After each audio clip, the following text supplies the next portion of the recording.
this time of year, is this kind of where you thought you would be? That is a very complicated question. For one, we're obviously without our full team, so no. It's you look at the box score and you're like, you won by 30.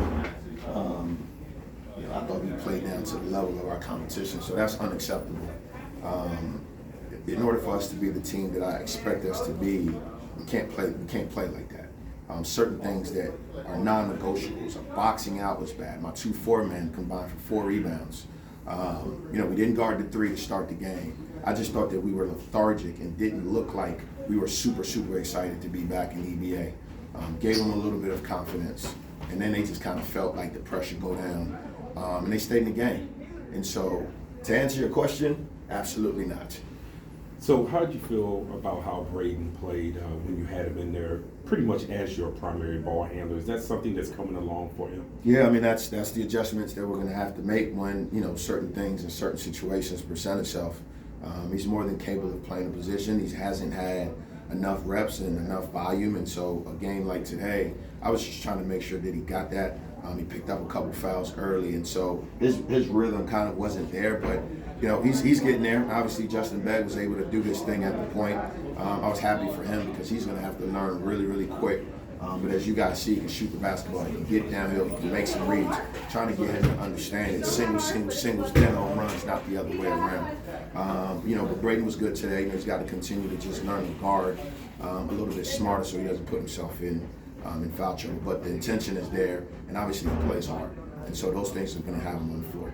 In this era of basketball, how did you get guys who are so willing to throw the ball inside? You have 2 big guys, and you did consciously look for them the entire time. I can tell you that doesn't happen at every program. Yeah. Well, I coached in the Big Ten for 2 years.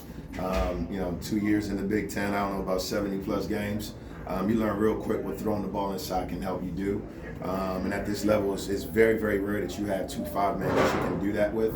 And so, if I can't figure that out, I'm a bad coach. And obviously, Jalen is a load, Gio's a load. I've got to figure out ways to maybe even have to play those guys together. But I thought that tonight, Gio was exceptional. Jalen was okay. I think that, definitely something that you're going to see this year. And we saw that a little bit last year with Keyshawn and Amari. I think it's just a little bit different now because Jalen can play both positions, and obviously Gio, he's just a load. There's not a lot of people that can be able to keep him out the paint.